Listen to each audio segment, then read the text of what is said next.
Hello everybody, welcome back to Plan B TV. In today's news, it's going to baffle you guys that what you have never heard in your entire life, that is what you're going to find in this news.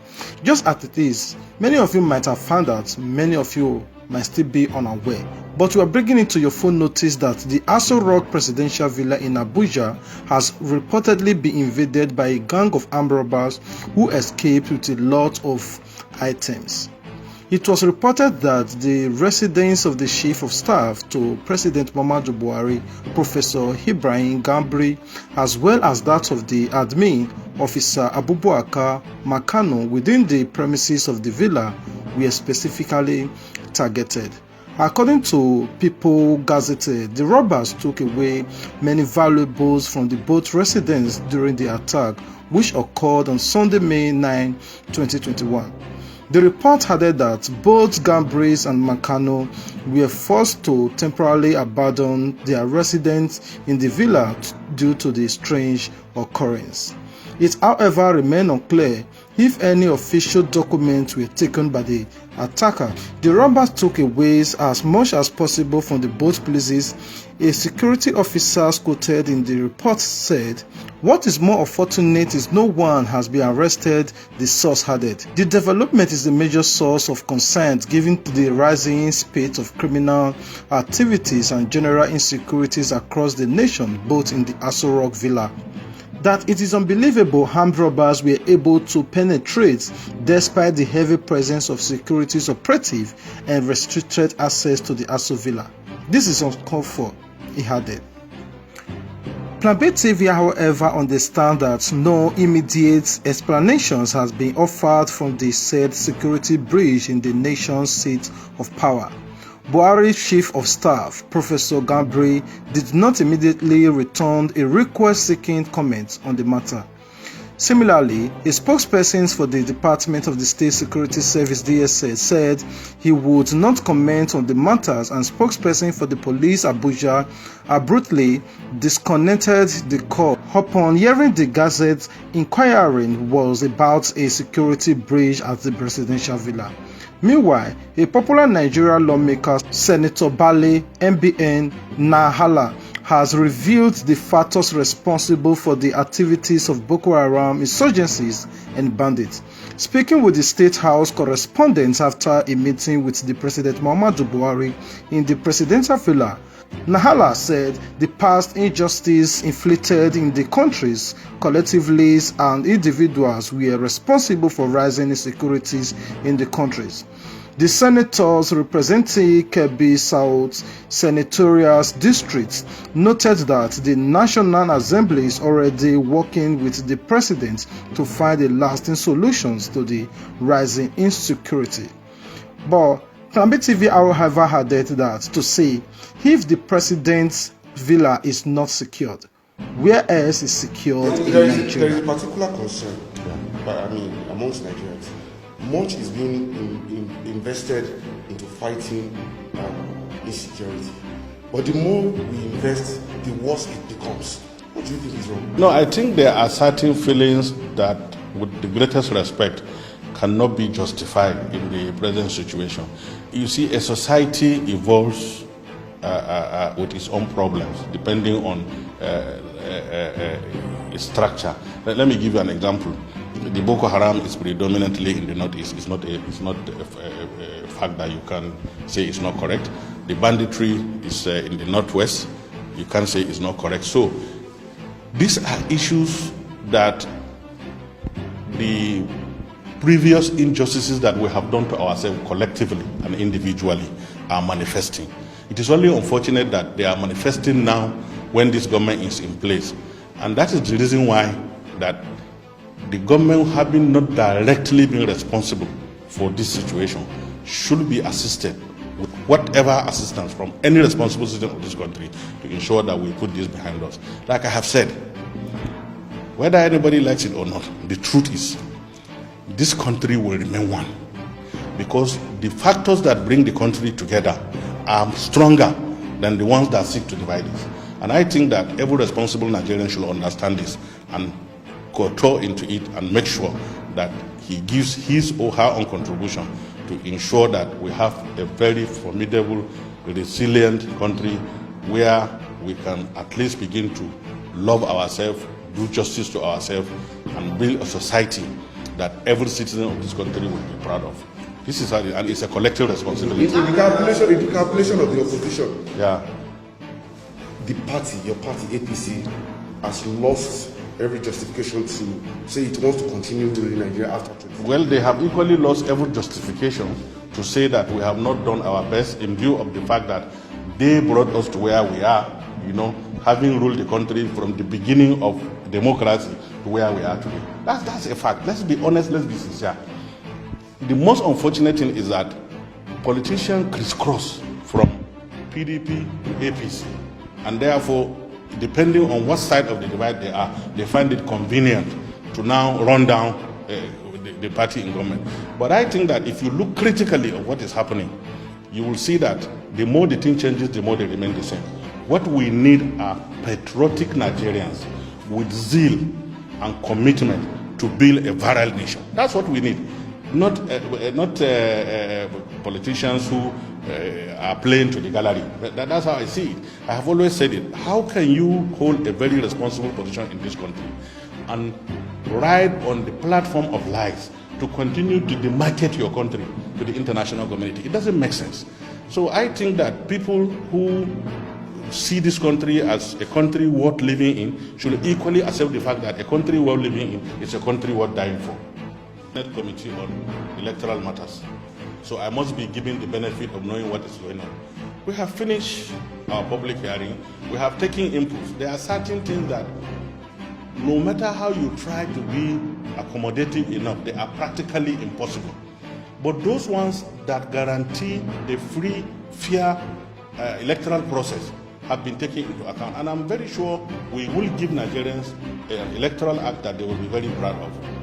Well, of course, that means that every Nigerian has a responsibility to talk to his representative in the Senate and the House to accept the fact that he must act patriotically. Rather, he must place his party above, he must place his nation above his party interest in the determination of the provisions of those electoral acts. Once we do this, In conclusion of all this, Robert Clark, the senior advocate of Nigerians, gave his own personal opinions that Nigerians might not survive the next 6 months, counting for his reasons and why he made the statement. What's your reaction to what the DSS has said today? There is a warning against those who are, according to them, planning to disintegrate the country. You see, the problem in Nigeria is that people who should know don't want to know, and they do not know. The security section is talking and talking and talking. What are they doing? The situation in this country today is so bad that I, Robert Clark, I cannot guarantee Nigeria staying another 6 months. The problems are so overwhelming, and they have been created by these same politicians. Since 1999 Constitution came into being, and this crop of politicians, young boys then, who were swimming in Abacha's loot and trying to form as many political parties for him, got into money and came into politics. Nigeria has never been the same. Nigeria is worse than it was in 1982. 1982, when Shagari was the military, was the president of the country, is a better Nigeria than today, 2021.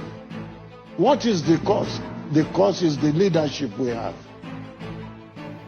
However, on the other news, the Nigerian frontline presidential hopeful Asiwaju Bola Tinubu, who is commonly referred to as the national leaders of the ruling party, All Progressive Congress, and is credited with the ensuring the victories of the President Muhammadu Buhari, is currently in a phase to regard his choice of a running mate. Close associations has told the African Report to declare its intentions to take a shot for the office of presidency in coming 2023. In an interview with his alleged campaign managers, he said if Asiwaju Bola Tinubu did not win 2023 coming elections, he will decide to leave Nigeria. We are begging, crying and pleading that he must come and contest to the rule and lead this country. Going to contest for president, but we are begging him, we are crying, we are pleading that he must come and contest to lead this country. Because we see what he has done. He was the governor of Lagos State, and all the people he has made, those he mentored, his mentees, they are all doing well in their various fields. All his mentees in the political circle are doing very well. When you look at Lagos State remained the best setter for all the states in the whole Africa, not only in Nigeria. So because of that, we believe Asiwaju Bola Ahmed Tinubu has what it takes to lead this country to the promised land. If you can remember, sometimes ago in the year past, he wanted to establish a power plant for Lagos State, Aero Gas then, but for political reasons, some disgruntled element disqualified that. On personal selfish agenda. We don't have Italy in this country again. We don't have Dunlop again. We don't have many manufacturing countries in the country again. Why? Because they are all running on generator to produce. And to produce on generator, you know what it costs? It usually pass back on the cost of productions. So automatically, who is going to buy a tire at rate of 75,000 naira? It's better to go to the neighboring country, produce there, and export it down to Nigeria. Because of that, we are begging Asiwaju Bola Ahmed Tinubu to please, for God's sake, to come and contest for the president of this country. He has not told us, but I believe he should have interest. If he doesn't have interest now, we are pleading on behalf of all Nigerian youth. He should come and contest because we believe he has what it takes to be the leader, number one, of this country, and he has to take us to the promised land. If Asiwaju did not contest 23, I will leave this country. No future for anybody because he must come and contest for the generation yet unborn. Nobody can doubt Asiwaju quality. Some are only afraid and intimidated that maybe Asiwaju is too powerful for them to control. Number one. Some people go extra mile to say Asiwaju is Steve is that. What has he done wrong? They could not be able to say anything. You don't expect everybody to like you, but I can tell you authoritatively, 80% of Southwest politicians are sympathizers of Asiwaju Bola Ahmed. And I can tell you, 80% or 90% of Nigerians, apart from politicians, are lovers of Asiwaju Bola Ahmed. Let's put sentiment aside. But the cabals that will decide may be very minute. 3-2%, even less than that. This time around, no compromise. They did it for us during their World War time. They overlook. MKO time, I was part of the struggle, sir. We overlook. But this is the third time. This man should be. We should give him a trial. I know his trial will never convince us. We are not forcing anyone to come. But those who are interested in Asiwaju, that want to follow the moving train, should come at the right time. It's not by force. But if you love Asiwaju, you want Asiwaju to be successful, join the train and let us move this train together. Alright everyone, this is where we end the program today. Thank you very much for watching this video to the very end. But first of all, I want to appreciate everyone that have been watching my YouTube channel. And if it's your first time of coming across our program, why not pause this video to subscribe to our YouTube? There are a lot of amazing videos that are waiting for you. For those that have been watching my videos and commenting and sharing my videos, I want to use this medium to appreciate you all. Thank you very much. See you on our next video. Until we meet again, stay tuned with Plan B TV. Peace out. You are welcome to the shining here. We had to give you the news to tell you what in the south. Put up your lights, put up your comments, share it to your friends, and share to your family. Don't forget to subscribe to get notified. And as you they share your support, now say God bless you too. Sense on the bit. Plan B TV, Plan B TV, Plan B TV. Oh, Plan B TV, Plan B TV, Plan B TV, Plan B TV.